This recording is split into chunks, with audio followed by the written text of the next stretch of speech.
Hi, I'm Tracy McDaniel. At Choose New Jersey, we work to attract jobs and businesses to our state by promoting New Jersey's world-class advantages for companies big and small. That's why we're proud to support programming produced by the Caucus Educational Corporation and their partners in public television. This special edition of One-on-One with Steve Adubato is brought to you from the Tisch WNET studios at Lincoln Center. Funding has been provided by Holy Name Medical Center in Teaneck, New Jersey. Healing begins here. And JIT, New Jersey Institute of Technology. New Jersey Natural Gas, proud to support education in our communities. MagnaCare. Sun National Bank. The New Jersey Education Association, working for great public schools for every child. And by the Russell Berry Foundation. Promotional support provided by the Star Ledger, powering NJ.com, and by the New Jersey Business and Industry Association and its monthly magazine, New Jersey Business. This is One-on-One.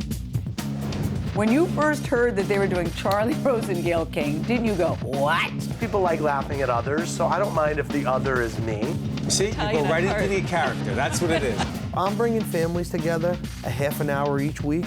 Man, I'm doing something special. And so I do feel successful.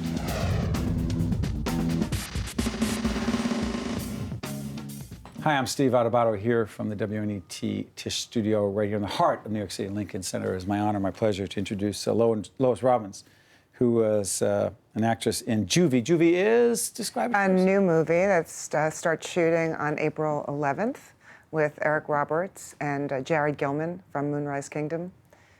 Very excited about working with Eric. I've admired him for a very long time. And the premise of the movie is? It's a young boy's coming-of-age story. He discovers that his dad is having an affair, and his mom is ill. He doesn't realize that his mom is dying. And he finds his father with this woman, played by me, and he decides he's going to find her and kill her. So he sets out with his friends. And it's not what it sounds like as I'm describing it. It's actually quite an interesting turn of events. He gets on a train with his friends and a gun to find Maria. And when he gets there, he realizes that it's not at all what he thought. Interesting. When did you know that you wanted to do this for a living? At the age of 5. No way. Oh, yes. At the age of 5, I was in a school play. Yeah. It was about the months of the year. The months of the year, go ahead. And I was desperate to play the month of April. Because? Because April showers bring May flowers. It was a very dramatic role, but I was cast in the chorus. So for the few weeks of rehearsal, I was watching this young woman, Joni, play the role, and I was watching her very intently. Were you the official understudy, or just? There was no understudy. In your head? In my head. I was playing that part, and I think, you know, the power of the mind, the day of the play, Joni got sick. And I went up to my teacher, I said, Miss Vicario, I know Joni's part, I can play April. And she said, are you sure, Lois? And I said, yes. And she pinned the umbrella onto me, and I swiftly stepped on the stem because Joni was taller than me, so I broke the stem of the umbrella, which she had to paste back on. And I went out there and I played the month of April, and I cried on cue, and I thought, this is for me. Some of your credits, you mind? Yes, no. One Life to Live, Loving, Ryan's Hope, All My Children. Sex and the City, Law and Order. Once and Again, a whole bunch of other stuff. And also, you're finishing Papa Show at 54 Below, the old? Yes. I used to go there. Studio 54. Do you ever hang out? I did. Did I see you? You probably did. We probably danced together. Let's leave that alone, okay? Okay. Okay? So all that goes on, right? Mm-hmm. But I always have to ask people in the business this, because that sounds like a lot of work, but there were times where you were not working. How did you deal with all the, you know? Well, I always worked somehow, but really? Maybe not in TV. So there was a huge block of time where I was doing theater. I had decided that when the soaps, I had done all the soaps and I was doing some episodic TV, but living in New York, it's very hard. Once you do an episode of Law and Order, once you do an episode of Sex and the City, you can't go on again for another year. So then it's, you know, the work's... Because you don't have a recurring role. Exactly. So it feels like it's drying up a little bit. So I thought, look, I live in New York. I'm raising kids here. I need to work. Right. And I decided to get into theater. When I first started, I was actually told that the way you look and all that, you're going to do TV and film. What does that mean? It The was way you just, look, what does that you know, mean? the way you look a certain way, they just sort of put you in a box and say, you're going to do TV and film, that's what you should be doing. And I really resented it a little bit. So I dug my heels in and I said, okay, I'm going to make my way into the New York theater scene. So I started building up credits, working out of town, and through, I guess, a lot of tenacity on my own and sending out flyers to people. And this is actually a great story. I was doing a cabaret, and I sent out a flyer, and I happened to reach Richard Maltby with a flyer. And he came to see my one-woman show, and he called me at home. I didn't know him. We sort of saw each other in passing at school. And he said, look, you don't know me, but I actually saw your show last night, and I happen to have been doing a Maltby-Shire song. And he said, I think you're terrific, and I'd like to write something for you. I said, is this really Richard Maltby? So we got together the following week, and he rewrote the lyrics to a song that he had written called I Want It All for me. And he said, now put that in your show and do it. So I did it. He came back to see me again. Then I was hired to do a play at the Schoolhouse Theater called The Speed of Darkness, and Richard came up to see it. And he spoke to the artistic director at the theater, and he said, I love this place, and I happen to be a huge fan of Lois Robbins, and I have an idea for a musical. Would you be interested in doing a two-hander here? And they said, a Maltby-Shire musical? Sure. So he crafted this show that I did with Brian Sutherland, directed by Joel Silberman. And we ended up touring with that show. So that kept me out of town for a long time. And then Richard hired me to do a show called The 60s Project at Goodspeed Opera House that Janet Brenner wrote the book to. So that's how things started happening for me. And I started doing a lot of theater. So all of a sudden, people forgot that I was around for TV and But film. you just kept working. You know, it's interesting. You told our producers, and I want you to share this with our audience on public television. You have to be your own CEO. Absolutely. Make the case. Well, a lot of people, I think, in the entertainment business don't realize that it's a business. And I'm an artist. Come on, you want me to be a business person? But you gotta be, because if you're not advocating for yourself and out there working for yourself, you can't depend on your agents only to get you auditions and work. I think most of the work that I've gotten happened because I created relationships with directors, with producers. It's all about branding. Relationships. But the film promotion. happened because I said, you know what, there's this place called One-on-One. I'm going to go there and I'm going to start meeting casting people that I haven't seen in a long time. I went into Adrian Stern's class. She started bringing me in for all the stuff she was doing, and I booked Blowtorch. Before I let you out of here, you got to do the Meg Ryan thing. 20 seconds. What is it? Meg Ryan is directorial directing her directorial debut called it? Ithaca. It takes place in 1942. Met her because a friend of mine is one of the producers on the film. She said, you got to look at Lois Robbins' reel. She's perfect for this role. Meg said, I'd love to meet her, and now I'm doing the job. CEO, Lois Robbins is in the house. Juvie starts shooting. April 11th. And the Meg Ryan project is called? Ithaca. And you do have to be your own CEO, and you have to believe in yourself, and you do. And I have a feeling others are going to believe in themselves more because you. Lois, I want to thank you for joining us. Thank you so Appreciate much, it. You bring so Steve. much to the show. Thank Come back anytime you. because you're right in the neighborhood. Okay, well. Okay, thanks come a lot. long way Great from to Long see Island. you. Yeah. Stay with us. We'll be right back right after this from Lincoln. If you would like more information on this program, or if you'd like to express an opinion, email us at info@caucusnj.org. Visit us online at oneonone.org. Find us on Facebook at facebook.com/Steve Adubato, PhD, and follow us on Twitter at Steve Adubato.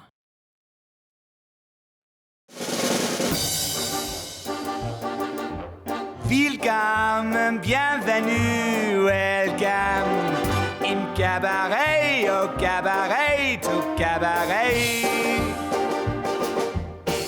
Oh, what a cast. Yeah. Part of the cast is right here. Danny Burstein. Danny is an actor, part of Caberet on Broadway, playing at Studio 54. We're located at 254 West 54th Street between 7th and 8th. Hey, this is the fourth run for Caberet. Too bad they haven't won enough awards. too bad. Four Tony Awards. And started in 1966. Set the scene for us. Well, it's Caberet is about two couples that live in Berlin, and it takes place during the Great Wars.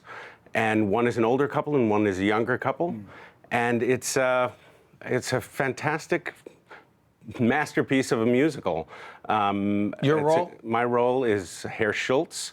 I'm part of the older couple. And how are you connected to Michelle Williams? How am I connected? She plays Fräulein Sally Bowles. Okay. And she plays opposite an actor named Bill Heck. Okay. She's an English gal. She plays an English gal who goes to perform in cabarets in Berlin. Alan Cummings? Alan Cummings plays the MC at that cabaret. Yeah. He's very good. You know, if he sticks with it, you know, something good might happen. I love him on Good Wife. Oh, he's terrific. How great is he? You know what? He's good because he's fearless. What do you mean by that as an actor? It's just he's not afraid of anything. He just goes out and does it. And watching him is a great lesson. It's because he just doesn't care. He tries things. Well, you don't see yourself as fearless? Not always. No, I'm Jewish. What the hell does that mean? I'm meticulous. So I'm Italian, you're Jewish. So we have what? Too much? We're carrying too much stuff with us? We get along fine in the neighborhood. Outside the neighborhood, what? We have issues? No. But when you work with a cast like this and on a show like this, with such an incredible track record, any pressure? Any extra pressure, I should ask? You know what? It's such a good show. You really want to do your best, and so you bring your A game every time. The people there are so incredibly talented. Sam Mendes is directing along with Rob Marshall, and Rob is also choreographing. These are genius guys. John Kander still comes around and gives you notes, and Joe Masteroff, who wrote the book, who's 94 years old, who's incredibly, you know, these are guys who did the music, who did the book, who did the book, the original show. Right. They're genius people, and so it's not really hard because it's all in the material already, and you're surrounded with all these smart people taking such good care of you. You grew up in the Bronx? Originally from the Bronx, and then when I was 6, we moved to Queens. My parents still live in Flushing. So you're obviously people who know one-on-one, particularly one-on-one from right here at the Tisch WNET studio, you know I have a habit of asking people how they found their way into acting, performing, and then ultimately Broadway. Yeah, well, I always loved plays. My dad gave me a copy of Peer Gynt when I was about 11, and I started reading plays and loved them. I loved the dialogue form. And when I was 13, I was lucky enough to get into the High School of Performing Arts when it was on 46. Wow. And that's Fame? That's the Fame School. Right. When I auditioned, over 4,000 kids auditioned, and 128 made it in. Wow. And I was just lucky enough to be one of those 128. Well, it's not all luck, obviously. So how great was that? I was pretty lucky. Oh, it's incredible. It was 4 amazing years where I learned so much. I didn't know anything about anything, and they like molded me like clay and really gave me the idea that I could really make a living as an actor. I had no idea that you could. Have you been? Have I been? Yeah. I mean, doing really well. You know, no, you are now. Yeah. Day one, you were making a living? I was doing okay. From right out of the box? Yeah, never really had clicked? I clicked, yeah. People wanted you. There were roles for you. Yeah. I mean, I actually I finished my college. I went to Queens College where my dad actually teaches. And then I went and got my master's degree. Since both my parents are teachers, I thought, well, you know what? I should have my degree just in case I want to teach. Fall back. Fall back kind of thing. And I came back to New York because I went to UC San Diego. And I've just continued to work and work and work. And this is my 15th Broadway show. 15th Broadway show? Yeah. Your love of theater compared to other venues in which you could perform as an actor? I love them all. I really do. I love the immediacy of theater. That you can't get anywhere else, that the immediate feedback. An audience lets you know how you're doing that particular night, whether you're registering. And, you know, sometimes you really nail it and they're with you, and sometimes you suck. And you gotta come to terms with that and get better over the course of the performance. And I think along the continuum of a long run, if someone comes to see the show early in the run, I hope if they come back that the show and my performance and everybody else's performance will be stronger and better and deeper. The Tony Awards. Yeah. The fact that Caberet has won obviously, before many Yeah. times. The whole idea of the Tonys means what for those of you in the industry? It's a lovely pat on the back. I've been nominated for 4, and it is a lovely pat on the back. And it is just kind of a great thing to go and be invited to the party. You know, you feel like you're at the big kids' table a little bit. Nice. And yeah, it's a great, great pat on the back. I've not won, but it's been fantastic. There's nothing bad about being nominated for a Tony Award. It's a great, you know, kick in the pants. It's fantastic. Yeah, talk about the play a little bit more. The dynamics of this play and what makes it so special. It is very special because it's daring. The score is daring. It's a magnificent score. The fact that they have these 2 couples, a younger couple and an older couple, and neither one of them, actually, neither one of their relationships works out. You know, who writes a musical like that, where things don't turn out happy in the end? It was daring. It was dangerous. Being Set that what year? What years? It actually goes from 1929 into 1930. So the Nazis take over in 1933. So it's very volatile. The heat of the war in Germany at that time. Right. So you know, politically things are ranging, you know, from A to Z constantly. Every couple of years there's another government that takes over, and So the Nazi theme is just... oh, it's relentless, and they are really coming to power at that time, over the course of 1930, especially. Wow. And for you, personally, Yeah. being a part of that. Yeah, Mean anything? It's difficult sometimes, you know, dealing with all that. Being you know, Jewish. Being Jewish, yeah. It hits home.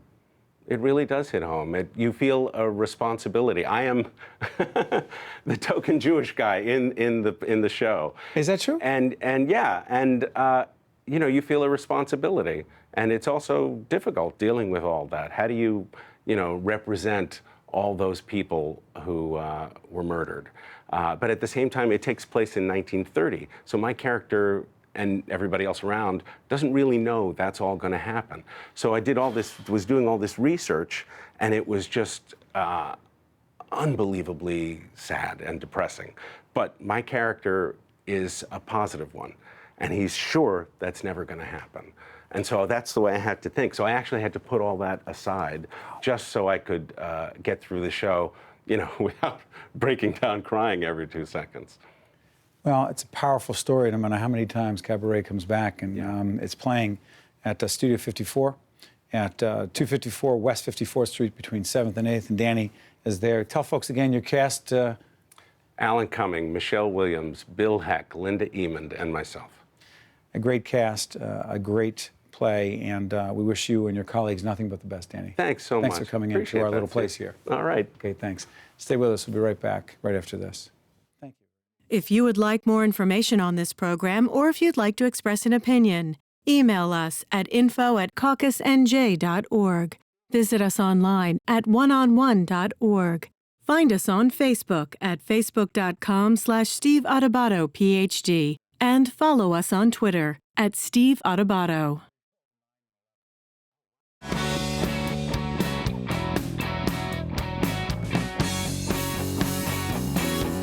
This ain't about brave, this ain't about tough, and wanting it bad ain't good enough. 'Cause everyone knows there won't be a chance in hell I'll win. I know where I'm from, I know who I am, but something in me don't give a damn. See it through, keep on standing.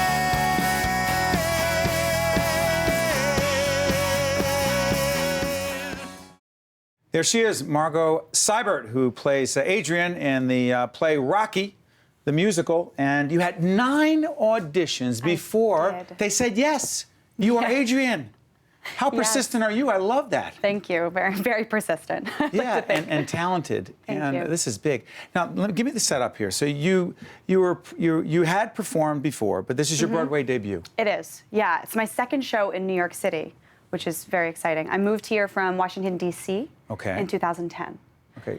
So I was hopping around doing regional shows, some in Chicago, Right. Jersey, and working a lot of side jobs. Got it. Trying to, stay in the A game. little babysitting. Okay, but little hold on. temp work. Is Yeah, it yeah, true? yeah. Is it true? Tell me. That you get the call. Hey, you know where I'm going. No. You get the call to confirm that you're in Rocky the Musical Yeah. while you are babysitting? Mm-hmm. No, come on. That's Yeah, too good. You can't make this stuff up. absolutely. Set it Yeah. up. Go ahead. Okay, so I'm babysitting in Park Slope, land of happy Brooklyn. families, Brooklyn, and I'm babysitting, and I get the call from our director who says, the official call is coming on Monday, but I wanted to let you know tonight. I was super excited, but the baby was sleeping, so I didn't shout for joy or anything. I called my mom and kind of whispered in the closet, like, it's happening, Mom. So super thrilling. Did you always want to be on Broadway? I always wanted to be telling stories. I always wanted to be performing. I always wanted to be singing. Everyone told me from like middle school on it was going to be Broadway, and I kind of was like, maybe, we'll see. And then slowly but surely, I think it was kind of a confidence game for me. I needed to have enough confidence to know that I could make it in New York City, the most incredible and most intimidating place That's of right. all. And about 4 years ago, I finally said, okay, it's time. And when I got here, the auditions, it just started to be like, Broadway's calling. Let's see if I can make this happen.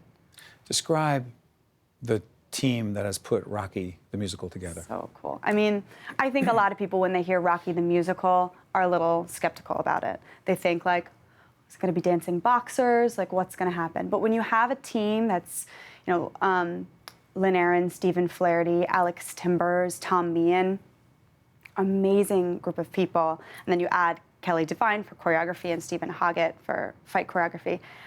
These people have great credentials. Amazing credentials. And I had actually performed in some of their musicals when I was very young, Lynn and Steve in particular. Name them so people know. Give some context. They wrote Once on This Island. They wrote Ragtime, the musical. They wrote Seussical, the musical. That gives context. Yeah, Go ahead. yeah. And Alex's work, I had seen his Peter and the Starcatcher, and I loved his work. Tom Meehan wrote Annie and Hairspray. Not a bad crew to work with. Right. And they've been so generous with us. I think generous too, letting an unknown, somebody who walked in and said, "Okay, here I am," give me a shot at this role, which I think actually really complements the Rocky underdog story. Well, so is Adrian. I mean, you think about. Absolutely. And by the way, who plays Rocky? His name is Andy Carl. What kind of guy is he? He is a peach. He's a peach. He's a peach. We don't hear that in the New York area that often. Well, here it is. I'm bringing it back. He's a peach. A peach is? He's incredible. He's a great person. He's a great person. He's such a hard worker. I mean, the amount of punches that guy takes every night, over and over again. And I know I'm always in good hands whenever we're on stage together. That's interesting because my dentist, you know who you are, Vinny Castellano, you went to see it, right? In previews. Yeah. And he told me he was in the first He was row. in the Golden Circle. That's what he called it, the Golden Circle. He said, so he was in a certain row, which made him, he was right down there, because you get on the stage if you're in the Golden Circle. You do. Tell folks, you get on the stage, so you're right. I cannot. I can only tell you so much. Okay, I'm sorry. Because I don't want to give away. I shouldn't say anything. No, it's all right. They're fantastic seats. If you have the opportunity for, you want to participate. You get, okay, that's all I'm going to say. Yeah. He said it was fabulous. He said it was so, and he was a big Rocky fan for the movie, and he was skeptical, and he said, blew me away. That's the incredible thing. Actually, somebody on our team said, it's amazing that you can go to see Rocky and the men's line at the bathroom is twice as long as the women's. Because you think like, who's gonna come? Maybe guys don't want to see that. Maybe ladies won't be able to bring their husbands, but they are. And the guys, Alex has done this beautiful thing where it's somewhere between. It's a beautiful piece of theater and a spectacle and a sporting event. Yeah. So I think that's maybe what your dentist. Really Vinny loves that. But I'm curious about this. When you first saw Rocky. Yeah. Okay. And you were not born when Rocky was made. True. Right? Shocking to you, but I was. Stop laughing so hard. So here's the deal. When you see Rocky for the first time, and you see Adrian, and Paulie, Burt Young, the great Burt Young, right? Yeah. her brother. Mm-hmm. What's your sense of Adrian when you see the movie? I thought it was so heartbreaking. The hat, the wool hat. Hat. Yeah. And like the beautiful work that Sylvester Stallone and that Talia Shire do in those scenes. It's so simple and so quiet. Did it help you? Oh yeah, it did. I waited to watch the movie for a while. I did. I had seen clips of it. Of course, I know it's this amazing, iconic film. But when I had the first audition, I didn't want to copy. You know, I really was able to trust how simple and beautiful that script is. Is it, by the way, for those of us who have no idea what that is like, the script, do you deviate at all, or? No, I mean, the interesting thing is that, you know, Sylvester Stallone wrote this movie, and Tom Meehan was brought on in this project to co-write the book, or co-write the musical. Right. So there are changes from the movie, but it's also very true to the movie. I mean, specifically for Adrian's character, her character is expanded a bit. You get to kind of... It has. Yeah, in the role musical. has expanded. Mm-hmm, mm-hmm. You know that amazing scene where, you know, Rocky comes to the bedroom. Paulie has just kind of destroyed Christmas. Yeah, because Paulie got a little drunk and he threw the bird out the window. He threw the bird out the window. He ruins every holiday. So Christmas, he comes home. He's very upset. Kind of bashes everything in. She goes to the bedroom and she says to Rocky, "You want a roommate?" Yeah. Yeah. So then you see, instead of just that one moment in our show, we kind of have an expanded scene, and you see how Adrian interacts with Paulie in that moment, and she tells him off. And what she never did in the movie. Can I just ask you this one thing? Yeah, if you're giving away too much, don't. Yeah. The scene in the movie where Rocky's explaining to her about gaps. I got gaps. You got gaps. Together we fill gaps. When he's trying to explain to her their love, his simple. That may not be in this version, but who knows? There's still time. I'm still going to see it. Yeah, please. Margo Seibert. She plays the great Adrian in the musical Rocky. Tell folks where they can see it. At the Winter Garden Theater on Broadway. The Winter Garden Theater on Broadway. It is pretty true to the movie, but it takes some different turns. And Adrian has a bigger role, which is even better. And we're so happy for you. Thank you this so is much. your Broadway debut, and we It's a wish you thrill. nothing but the best. Thank you. One-on-One with Steve Adubato has been a production of the Caucus Educational Corporation, celebrating 25 years of broadcast excellence in partnership with St. Joseph's Healthcare System. This special edition of One-on-One with Steve Adubato is brought to you from the Tisch WNET studios at Lincoln Center.